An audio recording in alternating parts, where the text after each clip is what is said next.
एक नगर में एक धर्मात्मा राजा हुआ करते थे। पुरानी बात नहीं है, कम समय ही हुआ। राजा नए नगर में रहने के लिए आए। कई नगरों में उनके भवन थे। तो एक नए नगर में आए, खिड़की खोल करके बाहर झांका।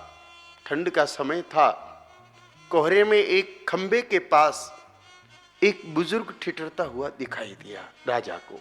बहुत सावधानी से सुनना, इससे समाज का जो कर्तव्य है वो सामने आ जाएगा। हम समझ जाएंगे कि वास्तव में समाज का क्या कर्तव्य है और कितना कर्तव्य है, समाज को क्या क्या करना चाहिए। ये सारी बात सहज समझ में आ जाएगी इस एक छोटी सी घटना के माध्यम से, छोटी सी घटना के माध्यम से।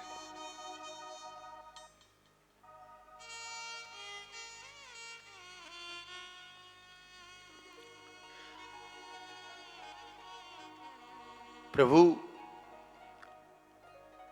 वो राजा को दया आ गई उस दृश्य को देख के कि मेरे राज्य में एक भिखारी ठिठुर रहा है बेचारा, ये तो अच्छी बात नहीं है। तो तुरंत अपने मंत्री को बुलाया। मंत्री को कहा, भाई वो देखो वो भिखारी ठिठुर रहा है, उसके लिए कंबल की व्यवस्था करो। कहा जी सर, हो जाएगी। चले गए मंत्री जी।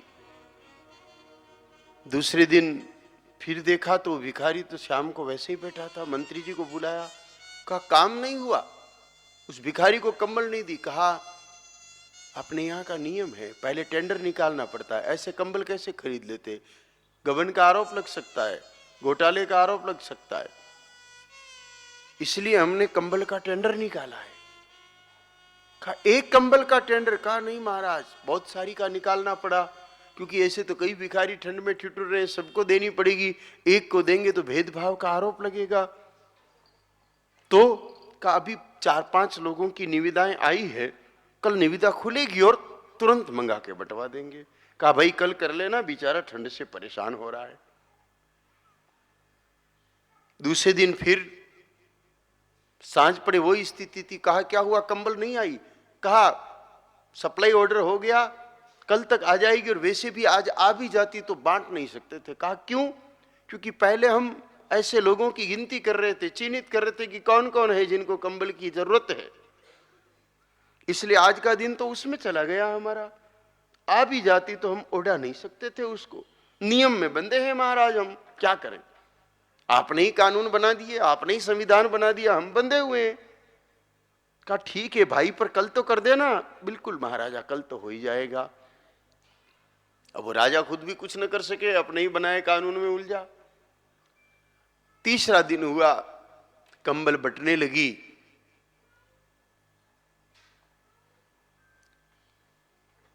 सांझ हुई, राजा ने देखा वो भिखारी तो ऐसे कड़क होके पड़ा है वहां।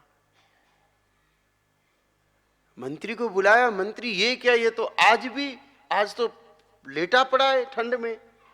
कहा महाराज लेटा नहीं, वो तो मर गया है। राजा को बड़ा दुख हुआ, ये क्या बात हुई, हम 4 दिनों से तुम्हें ठंड से कहा महाराज नियम में बंधे हैं, आज जब हमने कंबल बांटनी शुरू की तो गिनती में कोई त्रुटि रह गई और एक की संख्या बढ़ गई, तो जितनी कंबल मंगाई थी वो तो दूसरे में पूरी होगी, इसका नंबर आते आते तो कंबल खत्म होगी और तब तक ये ठंड से मर गया। भैया शासन का पैटर्न तो ये रहता है। इसलिए कुछ बातें ऐसी होती है जिसमें समाज को सक्रियता दिखानी पड़ती है। आज अगर बछड़ी बछड़ी ठंड से परेशान है, हम नगर पालिका को कहेंगे, वो टेंडर निकालेगी कि एक बछड़े को उठा के वहां ले जाने का इतना रुपया भरो, फिर वो पता नहीं अगले घर की आज कहेगा मेरी गाड़ी खराब है कल लाऊंगा, ऐसे तो शीतकाल निकल जाएगा और कुछ बछड़े बछड़ी तो प्राण ही त्याग देंगे। इसलिए इस कार्य में देरी न करते हुए, बिल्कुल भी देरी न करते हुए इस पवित्र कार्य को शीघ्रपूर्वक करना है। और एक शुभ बात यह है कि हमने आग्रह किया बछड़ों को लाने के लिए कि जैसे तैसे बिठाएंगे, वैसे आप पत्रकार बंधुओं को हम जानकारी दे, आपके तो संज्ञान में है ही, हम तो क्या जानकारी दे, आप तो यहीं के हैं, फिर भी आंकड़ों के दृष्टिकोण से कि यहाँ पर 4800 गाय माताओं के रहने की व्यवस्था है।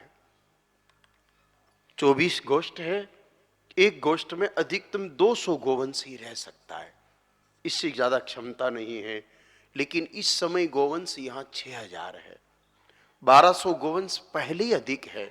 उनको शीत से बचाने के लिए किसी को घास गोदाम में रख दिया, किसी के लिए टेंट बांधे, तो यज्ञशाला को भी पूरा इन दिनों शीतकाल के यज्ञ निरस्त करके इसी में काम ले रहे हैं कि 100 गाय माताएं यज्ञशाला में विराज जाए।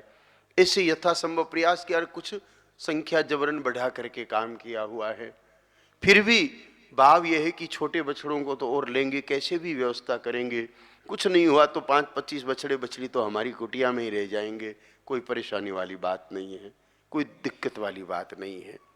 लेकिन प्रगाढ़ संबंध दिखाते हुए सुसनेर के सज्जनों ने एक चिट्ठी भेजी है हमारे पास कि जो गौवंश सुसनेर से आएगा उसकी व्यवस्था में भी हम सहयोग करेंगे। एक चद्दर और एक पाइप दोनों को मिलाकर के करीब 2100 रुपये का खर्च होता है। ऐसे 1100 लोग सुसनेर से तैयार करेंगे, यानी कि 1100 पाइप और 1100 चद्दर आएंगे, तो हमें विश्वास है कि करीब 300-400 गाय माताओं के विराजने की व्यवस्था तो हो ही जाएगी, हो ही जाएगी। हम खूब खूब साधुवाद देते हैं इसके लिए, सुसनेर के भाई बहनों के इस सद्विचार के लिए। यही तो हम निवेदन करना चाह रहे थे।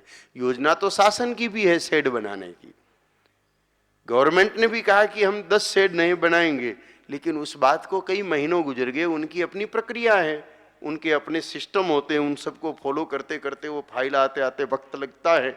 लेकिन समाज जब करना चाहता है तो चुटकी में कर लेता है इस काम को।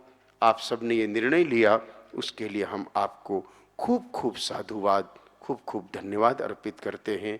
ये कार्य निश्चित रूप से इस क्षेत्र के लिए एक प्रेरणादायी कार्य होगा कि 1100 भाई बहनों ने गौशाला के लिए अपनी तरफ से गौगृह निर्माण करने के लिए सामग्री अर्पित की।